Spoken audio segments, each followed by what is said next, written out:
السلام علیکم everyone, welcome back to another episode. اس ویکنڈ پہ ہم عمرہ کرنے چلیں گے۔ زیاد وہ کچن سے آتی دکھائی دے رہی تھی۔ زیاد نے ابھی تک عمرے کی ہمت نہیں کی تھی، وہ اسے ٹالے جا رہا تھا۔ اس بات پہ بس سر ہلا دیا۔ وہ مصنوعی آتش دان تک آئی اور ایک چھوٹا سا باکس اس کے اوپر رکھا۔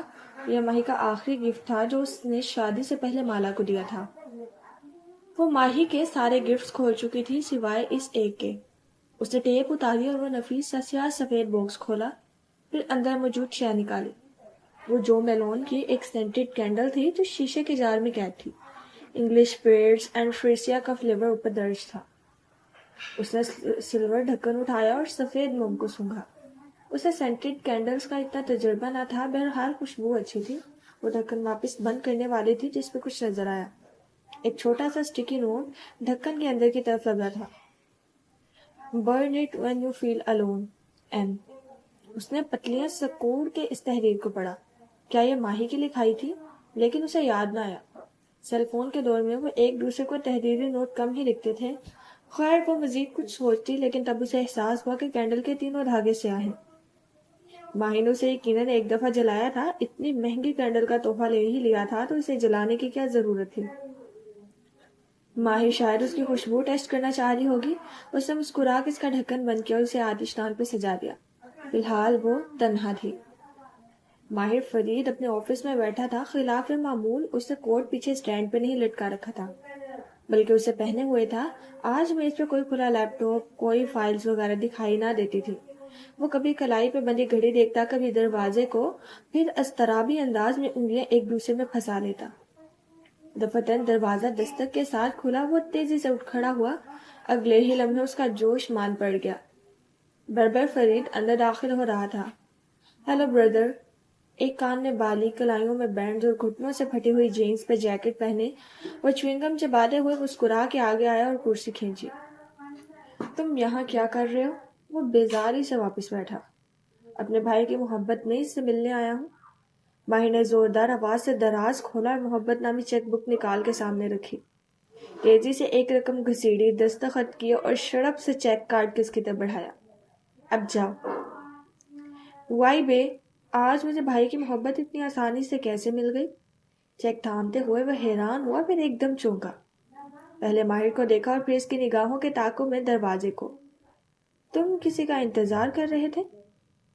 ایک میٹنگ ہے میری۔ بربل نے چیک کو چوما، پھر اسے تبرک کی طرح طے کر کے جیب میں رکھا، پھر پیچھے کو ٹیک لگائی اور مسکرا کے ٹانگ پہ ٹانگ جمائی۔ کس لڑکی نے آنا ہے نا؟ اس کی آنکھوں میں شرارت تھی۔ اپنے پیروں پہ جاؤ گے یا سیکیورٹی بلواؤں؟ کون ہے وہ؟ اس نے معصومیت سے پلکیں جھپکائیں۔ اس کے انداز سے نہیں لگتا تھا کہ اس کا اٹھنے کا کوئی ارادہ ہے۔ اسی پل انٹرکام بجا۔ ماہر نے تیزی سے اسے کان سے لگایا، پھر انہیں بھیجو کہہ کے ریسیور رکھا۔ کون ہے یار؟ بربل کی آنکھیں تجسس سے چمک رہی تھیں۔ کبیرہ سادان۔ بربل کی مسکراہٹ غائب ہوئی، ماتھے پہ بل پڑے۔ وہ یہاں کیا کر رہی ہے؟ ماہر نے گہری سانس لی اور دھیرے سے گندے اچکائے۔ اس کو ایک کاسمیٹک سرجن کی اپائنٹمنٹ چاہیے تھی جس کے لیے 1 سال کا انتظار کرنا پڑتا ہے۔ میں نے اسے وہ اپائنٹمنٹ 1 ماہ میں دلوا دی۔ وہ اپنے پروسیجر کے لیے آئی تھی اور وعدے کے مطابق پروسیجر کروا کے اس نے مجھ سے ملنا تھا۔ ساتھ ہی وہ اٹھ کھڑا ہوا۔ دروازہ اسی پل کھلا اور کبیرہ سادان اندر داخل ہوئی۔ ہیلو ماہر، وہ مسکرا کے بولی۔ بربل نے بیٹھے بیٹھے گردن موڑی۔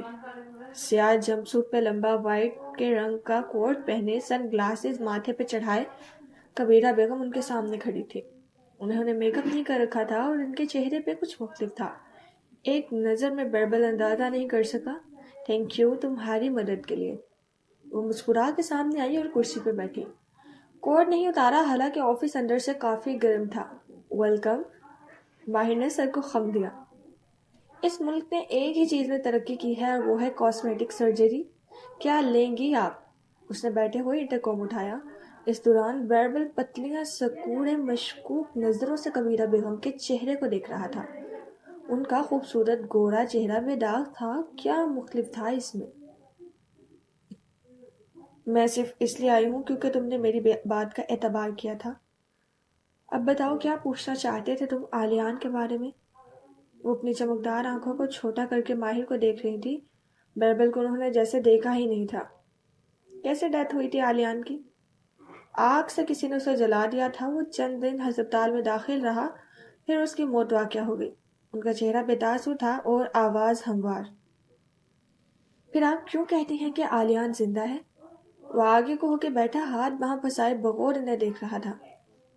کیونکہ وہ آلیان نہیں تھا۔ ان کے چہرے پہ ہلکی سی سوگواری تو بھر کے معلوم ہوئی۔ آلیان اس واقعے سے چند روز پہلے کھو گیا تھا۔ پولیس نے بہت تلاش کیا لیکن وہ نہیں ملا، اور پھر ایک دن ہمیں آلیان کے ملنے کی اطلاع دی گئی۔ ان کی آنکھوں میں چنگاریاں سی تھی، جیسے اس واقعے کی فلم وہاں چل رہی ہو۔ کسی جلتی ہوئی عمارت سے اسے نکالا گیا تھا۔ اس کی پہچان اس کی چیزوں سے کی گئی، کیونکہ اس کا چہرہ جل چکا تھا۔ میں نے اسے دیکھا تھا تو اس کا پورا وجود پٹیوں میں بندھا تھا، آنکھیں بند تھیں، وہ کچھ بول نہیں سکتا تھا۔ اس نے اس حالت میں کچھ دن بیمار رہا، پھر چل بسا، لیکن وہ آلیان نہیں تھا۔ آپ کو کیسے معلوم؟ ماں اپنے بچے کو پہچانتی ہے۔ جو جلتا ہوا بچہ عمارت سے ملا تھا وہ آلیان نہیں تھا۔ اس قد کاٹ اسی کے جیسا تھا، لیکن وہ میرا بیٹا نہیں تھا۔ کسی نے اس نامعلوم بچے کو جلا کے اس کی لاش کے ساتھ آلیان کی چیزیں پلانٹ کی تھی، اور ڈی این اے ٹیسٹ ہوا تھا۔ سب ہوا تھا۔ لیبارٹریز کہتی تھی کہ وہ آلیان ہی ہے۔ جس نے بھی یہ کیا اس کی پہنچ بہت اوپر تک تھی۔ انہوں نے ہر چیز تیار کر لی۔ سادان آنکھوں میں کرب ابھرا۔ سادان بھی مان گیا کہ یہ آلیان ہے، لیکن وہ توڑ توڑ کے بولی وہ آلیان نہیں تھا۔ ان کی آنکھیں گلابی ہو رہی تھی۔ آپ کی کسی سے دشمنی تھی؟ صرف ایک عورت سے۔ وہ زخمی سا مسکرائی۔ حورِ جہاں۔ ان کا اس سے کیا تعلق؟ حورِ جہاں نے میرے بیٹے پہ جادو کیا تھا، یہ سب اسی وجہ سے ہوا۔ انہوں نے پیچھے کو ٹیک لگائی، اب کہ ان کی آواز سپاٹ تھی۔ حورِ جہاں ایک مکھی بھی نہیں مار سکتی تھی مسز کبیرہ۔ خیر یہ میرا مسئلہ نہیں ہے۔ کبیرہ نے شانے اچکائے۔ یہ سب تم مجھ سے فون پہ بھی پوچھ سکتے تھے۔ مجھے یہاں لانے کے لیے اتنا تردد کیوں کیا؟ میں فون پہ بات نہیں کرتا، آمنے سامنے بات کرتا ہوں۔ وہ بہت غور سے ان کو دیکھ رہا تھا، جیسے ان کا چہرہ پڑھ رہا ہو۔ بیربل بھی بہت غور سے گردن موڑے ان کا چہرہ ہی پڑھ رہا تھا، لیکن مختلف انداز میں۔ تمہاری بہن کے بارے میں ٹویٹر پہ پڑھا تھا میں نے، اس کی بھی لاش مل گئی ہے، بہت افسوس ہوا۔ ان کا لہجہ میکانکی تھا۔ ماہر نے بھی اسپاٹ سے انداز میں تھینکس کہہ دیا، پھر کہنے لگا آپ نے وہ کہانی سنی ہے؟ ناک، بیربل نے چٹکی بجائی۔ آپ کی ناک پتلی ہوئی ہے۔ جو کچھ سے بولا دونوں نے چہرہ موڑ کے اسے گھورا، ایک دم ٹھنڈا پڑا۔ سوری۔ ماہر واپس ان کی طرف متوجہ ہوا۔ قدیم میتھولوجی میں ایک کہانی ہے، چینجلنگ کی کہانی۔ جب پریاں کسی ماں کا بچہ چراتی تھی تو وہ پنگھوڑے میں ایک شیطانی بچے کو چھوڑ جاتی تھی۔ اس بدلے ہوئے بچے کو چینجلنگ کہا جاتا تھا۔ اس بات کا آلیان یا تمہاری بہن سے کیا تعلق؟ آلیان کا اغوا کار کوئی ایسا گینگ نہیں تھا جو روٹین میں بچے اغوا کرتے ہیں۔ ان کو صرف ایک بچہ نہیں چاہیے تھا، ان کو آلیان ہی چاہیے تھا۔ انہوں نے آلیان کی جگہ ایک بچے کی لاش بھیج کے معاملہ دبانے کی کوشش کی، کیونکہ انہیں آلیان زندہ چاہیے تھا۔ اگر مارنا ہوتا تو اسی کی لاش بھیجتے۔ وہ اب چونک کے اسے دیکھ رہی تھی۔ آلیان اور حلال کا اغواکار ایک ہی ہے، اس کو حلال بھی زندہ چاہیے تھی۔ پھر اس نے حلال کو کیوں مارا؟ ماہر ایک لمحے کے لیے خاموش ہوا۔ معلوم نہیں، شاید حلال سے ان کا مقصد پورا ہو چکا تھا۔ کبیرہ بیگم نے پہلو بدلا۔ اب ان باتوں کا کیا فائدہ؟ پھر کلائی پہ بندی گھڑی دیکھی، ان کو اب جانا تھا۔ اب میں آپ سے ایک سوال پوچھنے جا رہا ہوں جس کے لیے میں نے آپ کو یہاں بلایا ہے، تاکہ تم میرے چہرے پہ سچ اور جھوٹ پڑھ سکو۔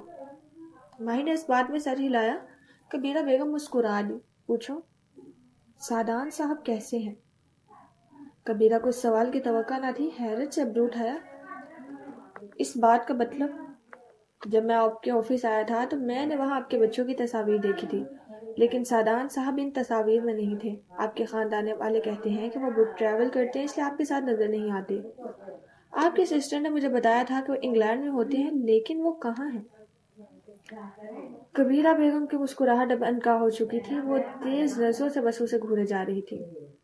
میں آپ کو بتاتا ہوں، آپ کو نہیں معلوم کہ سادان صاحب کیسے ہیں، کیونکہ وہ ٹیک لگائے بیٹھا بغور اس کا چہرہ پڑ رہا تھا، کیونکہ انہوں نے آپ کو طلاق دے دی ہے اور ابھی تک خاندان والے واقف نہیں۔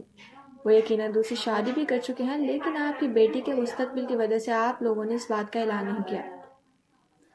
میں نے ان کے بارے میں کچھ جانچ پڑتال کروائی تھی۔ وہ کہتے ہوئے نیچے جھکا اور ایک دروازے سے ایک فائل نکال کے سامنے رکھی، پھر فائل کو کھولا۔ سادان اور آپ کی انگلش ڈائیورس ہو چکی ہے، وہ اب انگلینڈ میں ہوتے ہیں اور بہت کم پاکستان آتے ہیں۔ وہاں ان کی ایک دوسری فیملی بھی ہے، لیکن وہ سب سے دلچسپ چیز نہیں جو مجھے سادان صاحب کے بارے میں معلوم ہوئی تھی۔ وہ فائل کے صفحے پلٹاتے ہوئے کہہ رہا تھا کہ بیرا بیگم کے چہرے کا رنگ اتر گیا۔ وہ لب بھینچے خاموشی سے اسے دیکھ رہی تھی۔ بیربل اب پیچھے ہو کے بیٹھا بہت ہی دلچسپی سے ان دونوں کو دیکھ رہا تھا، اور وہ دلچسپ چیز ہے نمبرز۔ نمبرز کبھی جھوٹ نہیں بولتے۔ اس نے ایک صفحہ پلٹایا اور بھوری آنکھیں اٹھا کے انہیں دیکھا۔ وہ دم سادے بیٹھی تھی۔ نمبرز کہتے ہیں کہ آپ شادی سے پہلے ایک بہت متوسط گھرانے سے تعلق رکھتی تھی۔ سادان آپ کے رشتہ دار تھے، لیکن وہ بہت امیر تھے۔ ان کے اور آپ کے والد کے مالی حالات میں زمین آسمان کا فرق تھا۔ آپ دونوں کے فائنینشیل ریکارڈز بہت مختلف تھے۔ آپ کی ایک شادی پہلے بھی ہوئی تھی جس سے آپ کی بیٹی عنایا تھی۔ آپ متعلقہ تھی، ایک بیٹی کی ماں تھی۔ سادان نے آپ سے شادی کر کے آپ کی بیٹی کو اپنا نام دیا، کیوں؟ وہ خاموش رہی، بس تیز نظریں اس پر چڑھی تھی۔ میں بتاتا ہوں۔ ایک امیر آدمی ایک عام گھرانے کی لڑکی سے کیوں شادی کرے گا؟ کہ اس کی خوبصورتی کی وجہ سے؟ میرا نہیں خیال۔ اس کو آپ سے بہتر امیر لڑکی مل سکتی تھی۔ کیا آپ کی طلاق کی وجہ سے؟ ہم سب جانتے ہیں کہ وہ کیسا ہے، پھر آپ کی شادی کیسے ہوئی؟ چند لمحے کے لیے آفس میں خاموشی چھا گئی، کیونکہ آپ نے ان پر سحر عشق کروایا تھا۔ نہیں، ان کے لب ہلے، اندازہ دو ٹوک تھا، کروایا تھا، اور یقیناً اسی جادوگر سے کروایا تھا جس سے حلال کے باپ نے میری ماں پہ سحر عشق کروایا تھا۔ نہیں، لیکن ماہر سنے بغیر کہہ رہا تھا، اور یہ اس جادوگر کی فیس ہے۔ وہ آپ سے اس جادو کے پیسے نہیں لیتا، وہ آپ کا بچہ لے لیتا ہے۔ سحر عشق سے پیدا ہونے والا بچہ اس کو چاہیے ہوتا ہے، کیونکہ وہ بچہ کسی وجہ سے خاص ہوتا ہے۔ اسے اس بچے سے کوئی کام لینا ہوتا ہے۔ اسی نے آلیان کو اغوا کیا ہے، اسی نے حلال کو ہم سے چھینا ہے۔ یہ ہے میری اور آپ کی کہانی میں مشترک چیز، جسے میں اتنے مہینے سے ڈھونڈ نہیں سکا تھا، کیونکہ ایک نظر بائبل پہ ڈالی، میں بھٹک گیا تھا۔ برف کا مجسمہ چٹخا کبیرہ بیگم نے ابرو جھکائی، گہری سانس لی۔ انٹرسٹنگ کہانی ہے، لیکن میں نے سادان پہ جادو نہیں کروایا تھا۔ ان کا انداز قطعی دو ٹوک تھا۔ میں نے بہت جادو کیے اور کروائے ہیں، لیکن ہماری شادی جادو سے نہیں ہوئی تھی۔ کچھ تھا ان کے لہجے میں جو اٹل تھا۔ پھر کیسے ہوئی؟ وہ چونک کے انہیں دیکھنے لگا۔ دعا سے۔ میں نے دعا کروائی تھی۔ کس سے؟ وہ تیزی سے آگے ہوا۔ ایک نیک بزرگ سے جو اب اس دنیا میں نہیں ہے۔ وہاں چند لمحے کے لیے خاموشی چھا گئی۔ میں نہیں مانتا آپ کی شادی سحر عشق سے ہوئی تھی، اس نے زور دیا۔ کبیرہ نے شانے اچکا دیے۔ نہ مانو، لیکن میں جھوٹ نہیں بول رہی، اب میں چلوں گی۔ کیا آپ نے کبھی آلیان کو ڈھونڈنے کی کوشش نہیں کی؟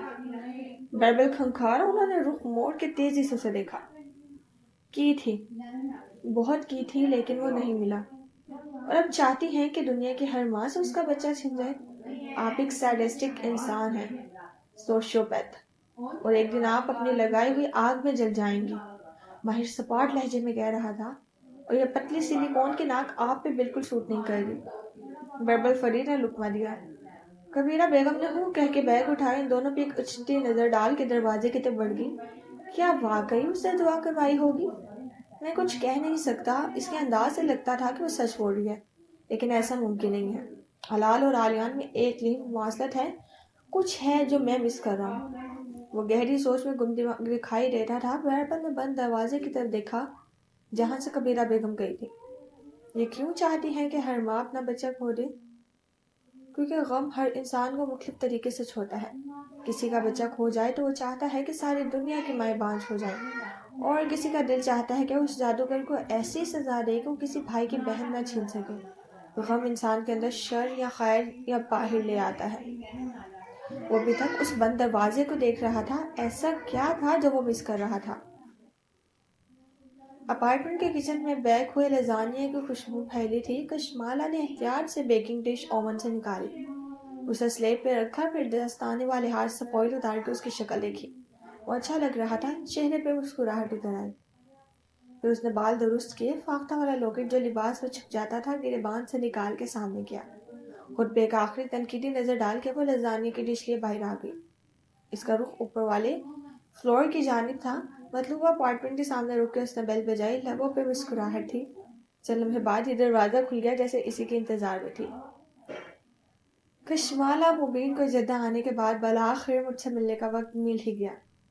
وہ ایک کیوٹ سی چھوٹے بالوں والی لڑکی تھی. اسے دیکھتے ہی گرم جوشی سے آگے بڑھی لیکن پھر گرم ڈش کی وجہ سے ٹھہر گئی. گلے ملنے کا ارادہ موقوف کیا اور پھر پہلے ڈش اس کے ہاتھ سے لی. اب دونوں اندر پھر علیحدہ ہو کے مسکرا کے اسے دیکھا. میں اتنی خوش ہوں کہ کچھ کہنے کے لیے لب کھولے جب نگاہ اس کے گرے پاؤں پہ جھولتی سیاہ فاختہ پہ پڑی. لڑکی کے ابرو خوشگوار حیرت سے اٹھے. یعنی تم نے اس کو پہننے کا فیصلہ کر لیا؟ کشوالا نے مسکرا کے اس بات میں سر ہلایا. وہ دونوں وہی چوکھٹ میں کھڑی تھی اور وقت یوں تھم گیا جیسے جم گیا ہو.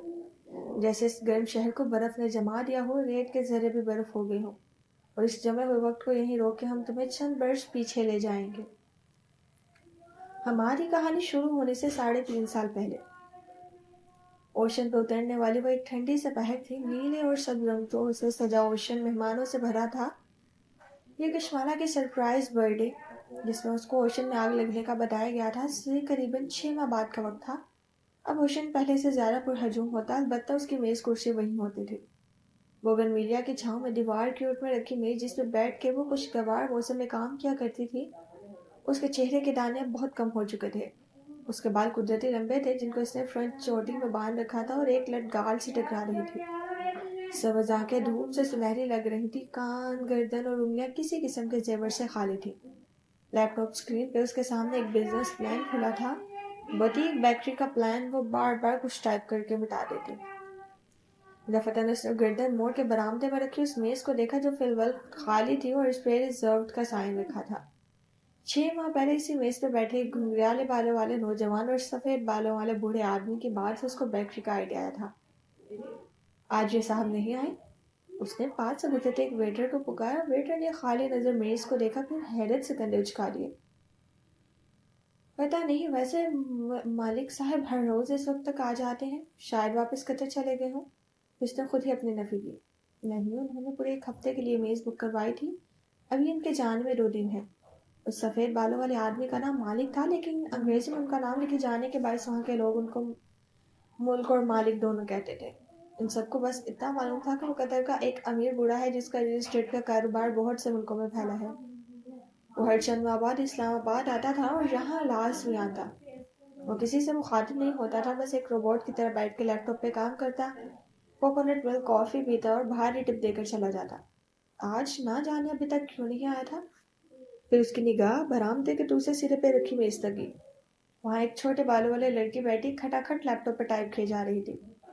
رامین کی کافی اس کو پہنچاتے رہنا. اس نے ویٹر کو ہدایت دی. وہ مسکرا دیا.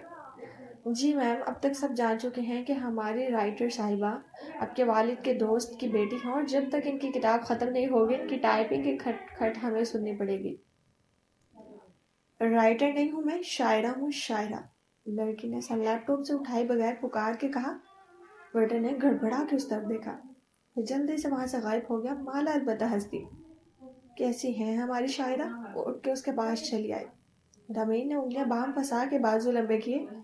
جوڑوں سے کڑاکے نکالنے کی آواز آئی. پھر چہرہ اٹھا کے بے بسی سے اسے دیکھا. بالکل اچھا نہیں لکھا جا رہا. کیا کروں؟ ہم تو بس تمہیں فری کافی دے سکتے ہیں لیکن تمہارا کام ہے. مسکرا کے کندھے اچکائے. ویسے مالا، اگر روشن جیسا پرسکون ریسٹورینٹ نہ ہوتا اور آپ مجھے اپنے ساتھ رہنے کی آفر نہ کرتی تو میں اپنی خالہ کے گھر رہ کے بالکل کام نہ کر سکتی. 15 بچے ہیں اس گھر میں. 15. پہلے تم نے 5 بتائے تھے. ہر بچہ 3 کے برابر ہے نا. اس نے آنکھیں گھمائی. وہ ہنس دی. ریلیکس، تم اپنی کتاب مکمل کر لو گی. Don't worry. نرمی سے اس کا کندھا تھپکا. مزید کافی بھجواؤں؟ بہت خیال سے پوچھا.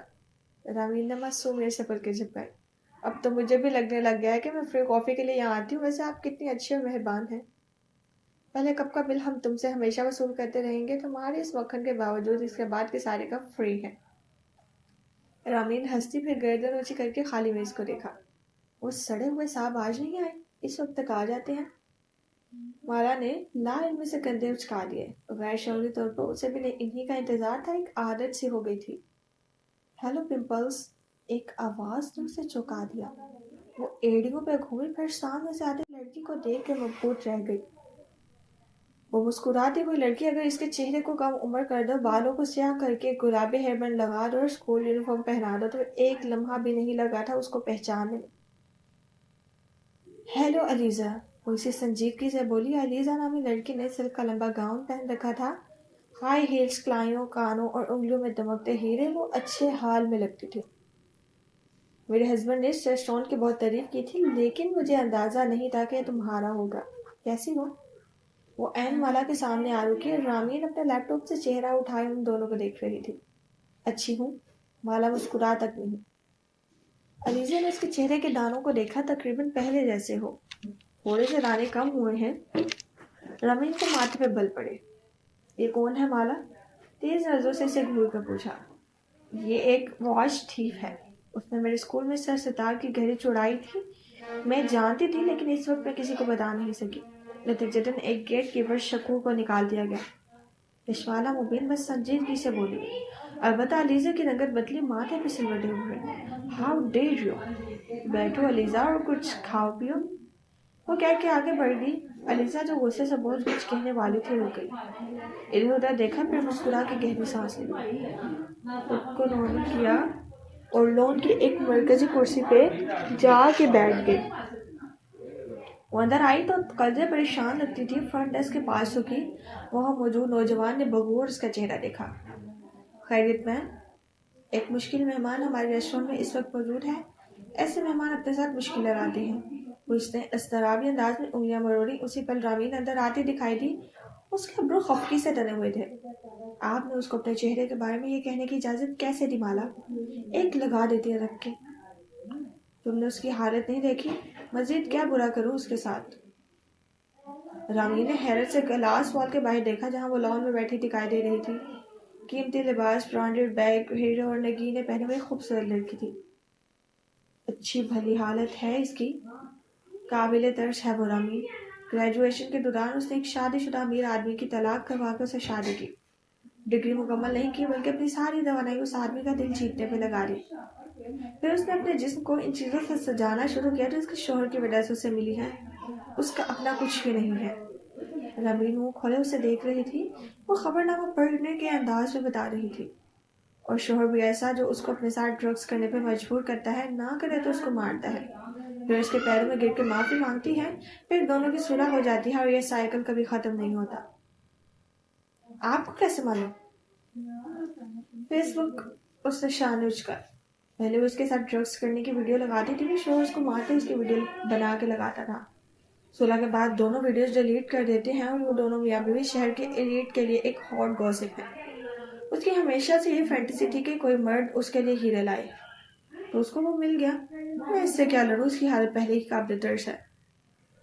مالا نے ایک دفعہ پھر گلاس وال کے باہر دیکھا، اس کے انداز میں ہلکا سا اضطراب تھا۔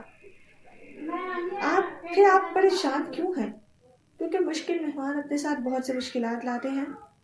برآمدے میں رکھی ریزروڈ میز ابھی تک خالی نہیں تھی، نہ جانے وہ صاحب آج کیوں نہیں آئے تھے۔ عبد المالک فرید اپنے ہوٹل سویٹ کے لیونگ روم میں بیٹھے تھے، ٹانگ پہ ٹانگ جمائے۔ کلائی پہ بنی گھڑی دیکھتے ان کے چہرے پہ ناپسندیدگی تھی۔ ایک ہاتھ میں پہنی انگوٹھی دمک رہی تھی، دوسرے ہاتھ میں موبائل تھا جس پہ واٹس ایپ کا ان باکس کھلا تھا، وہاں سامنے 3 چیٹس جگمگا رہی تھی۔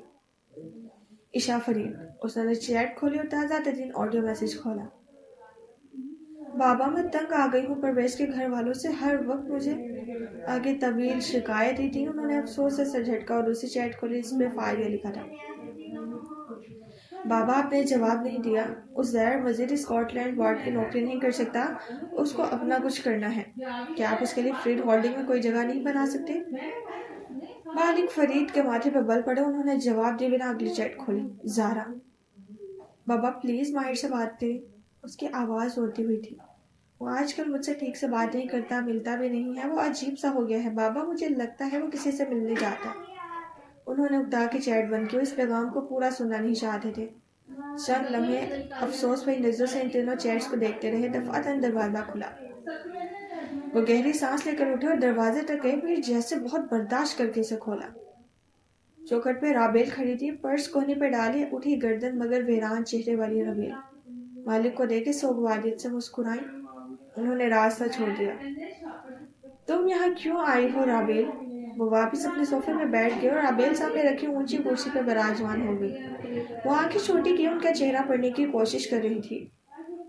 میں شمس اور حلال کے ساتھ پاکستان آئی تھی شمس کے رشتے داروں سے ملنے۔ کل ہماری واپسی ہے۔ تم یہاں میرے پاس کیوں آئی ہو؟ اور میرے پاس پہ زور دے کے بولے۔ تم مجھ سے نفرت کرتے ہو نا؟ رابیل کی آنکھوں میں نمی ابھری۔ میں تم سے نفرت نہیں کرتا، مجھے تم پہ ترس آتا ہے۔ تم نے میرے بھائی کو بہت دکھ کیے اور اب زندگی دیکھو کیا رہ گیا تمہارے پاس۔ خیر یہ میرا مسئلہ نہیں، مدعے پہ آؤ، میرے پاس زیادہ وقت نہیں ہے۔ کلائی پہ بندی گھڑی دیکھی، ان کے ہر انداز سے اکتاہٹ ٹپکتی تھی۔ مجھے تمہاری مدد چاہیے مالک۔ ان کے انداز میں لجاجت تھی۔ اور میں کیوں کروں گا تمہاری مدد؟ میں ماہر نہیں ہوں جو حلال کی وجہ سے پگھل جاؤں گا اور وہ سب بھلا دوں گا جو تم نے میرے بھائی کے ساتھ کیا۔ مت بھلاؤ، لیکن اگر قاسم زندہ ہوتا تو وہ میری مدد کرتا۔ چند لمحے کے لیے وہاں خاموشی چھا گئی۔ پھر مالک نے گہری سانس لی۔ کیا چاہتی ہو؟ میں شمس کو اپنی زندگی سے نکالنا چاہتی ہوں، میں واپس آنا چاہتی ہوں، ماہر بیربل اور حلال کے ساتھ رہنا چاہتی ہوں۔ ان کی آنکھوں سے آنسو ٹپکا۔ مالک کا چہرہ ویسے ہی رہا، اسپاٹ برف سا۔ تو عدالت جاؤ، انگلش ڈائیورس آسانی سے مل جاتی ہے۔ شمس خطرناک آدمی ہے، جب تک تم لوگ مجھے سپورٹ نہ کرو میں اس کے خلاف اسٹینڈ نہیں لے سکتی۔ ماہر سے بات کی؟ اس سے کیا بات کروں، وہ تو آج کل اپنے حواسوں میں نہیں رکھتا، عجیب سا رویہ ہو گیا ہے۔ وہ تلخ ہوئی۔ میں شمس کے خلاف کچھ نہیں کر سکتا، تمہیں جو کرنا ہے خود کرو، جیسے قاسم سے الگ ہو کے خود اسے شادی کی تھی۔ مالک پلیز۔ ان کی آنکھوں سے آنسو ٹوٹ کے گرا۔ میں مشکل میں ہوں، ایک جہنم بھری زندگی گزار رہی ہوں، میں نہیں اس سے اکیلے لڑ سکتی۔ مالک فرید نے اپنی نظر اپنے موبائل پہ ڈالی۔ وہ 3 چیئرز اب بھی سامنے تھی، پھر سامنے صوفے پہ بیٹھی عورت کو دیکھا، ان کی برف جیسی آنکھوں میں افسوس ابھرا۔ میری ماں جیسے بہادر عورتیں اب اس دنیا سے ختم ہوتی جا رہی ہیں رابیل۔ تم سب عورتیں مردوں کے ہاتھوں مینیپولیٹ ہو رہی ہو، کوئی تمہاری مدد نہیں کر سکتا جب تک کہ تم خود اپنی مدد نہ کرو۔ تم میری مدد نہیں کرو گے؟ رابیل نے ہتھیلی کے پشت سے آنسو صاف کیے۔ نہیں، کیونکہ میں تمہارا اعتبار نہیں کرتا، یہ بھی شمس اور تمہاری کوئی چال ہوگی۔ تمہیں یقین دلانے کے لیے میں کچھ لائی ہوں۔ میں جھک کے ہینڈ بیگ میں ہاتھ ڈالا اور جب اسے باہر نکالا تو اس میں ایک سفید مخملی ڈبیا تھی۔ مالک فرید چونکے۔ یہ تمہارے والد نے تمہاری ماں کو دیا تھا۔ میری ماں ایک بہادر عورت تھی، وہ بڑبڑائے نظر ڈبی پہ تھی۔ اور قاسم نے یہ مجھے دیا تھا، لیکن تم اس کے قابل نہیں تھی۔ ہاں میں اس کے قابل نہیں تھی۔ جب میں نے شمس سے شادی کی تو تم نے مجھ سے ایک چیز واپس مانگی تھی، تمہاری ماں کی نشانی۔ اور تم نے بہت غرور سے کہا تھا کہ جو تمہارا ہے وہ تم واپس نہیں کرو گی، اور تم بہت سے نگینے اور ہیرے سمیٹ کے لے گئی تھی۔ وہ ابھی تک اسی ڈبیا کو دیکھ رہی تھی۔ اور آج میں تمہیں یہ واپس کرنے آئی ہوں، اپنے غرور پہ پیر رکھ کے۔ شاید میرے اس عمل سے تمہیں میرا اعتبار آ جائے۔ زارا کی خواہش تھی کہ اسے ملے، اب تمہیں اس کو دے سکتے ہو۔ رابیل ملتجی نظروں سے انہیں دیکھ رہی تھی۔ مالک فرید چند لمحے اس ڈبی کو دیکھتی رہی، پھر انہوں نے دھیرے سے شانے اچکائے۔ میرے لیے اب یہ بروچ کوئی معنی نہیں رکھتا، جب میں اسے اپنی بیٹیوں کو دینا چاہتا تھا تب۔ وہ رکی اور بات ادھوری چھوڑی۔ رابیل نے غور سے انہیں دیکھا۔ تم اپنی بیٹیوں سے مایوس ہو؟ وہ کھنکھارے۔ یہ تمہارا مسئلہ نہیں، اسے واپس لے جاؤ، مجھے یہ نہیں چاہیے۔ غرور پہ پیر رکھ کے آئی ہوں، پیر نہیں اٹھا سکتی۔ یہ تمہاری ماں کا تھا، آج تمہاری امانت میں نے واپس کی۔ وہ اٹھی اور پرس اٹھا کے ایک نظر انہیں دیکھا، وہ وہیں بیٹھے رہے کسی برف کے مجسمے کی طرح۔ وہ کچھ کہے بنا دروازے کی طرف چل دی۔ دروازہ بند ہونے کی آواز آئی تو مالک فرید دھیرے سے ٹانگ ہٹائی، آگے جھکے اور سفید مخملی ڈبی اٹھائی۔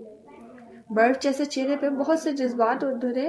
انہوں نے ڈبی کو انگلیوں سے چھوا، پھر گہری سانس ناک سے کھینچی، جیسے ماں کی خوشبو کو محسوس کیا۔ ڈبی کھولتے ہوئے ان کی انگلیوں میں لرزش تھی۔ اندر ایک چھوٹا سا بروچ چمک رہا تھا، سونے کے بنی فاختہ جو سیاہ نگینوں سے ڈھکی تھی۔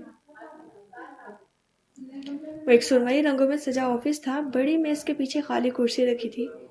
میز کے سامنے ایک سٹنگ ایریا بنا تھا جہاں ایک لمبا سا کاؤچ رکھا تھا اور اس کے مقابل ایک کرسی تھی، ایک سائیکو تھراپسٹ کی کرسی، اور اس وقت ایک ادھیر عمر تھراپسٹ اسی کرسی پہ بیٹھا تھا، گھٹنوں پہ نوٹ بک رکھے، ٹانگ پہ ٹانگ جمائے اور اینک کے پار سے سامنے کاؤچ کو دیکھ رہا تھا۔ ماہر اس کاؤچ پہ بیٹھا تھا، یوں کہ کنارے پہ تھا، قدرے غیر آرام دہ سا اضطرابی انداز میں انگلیاں مروڑتا۔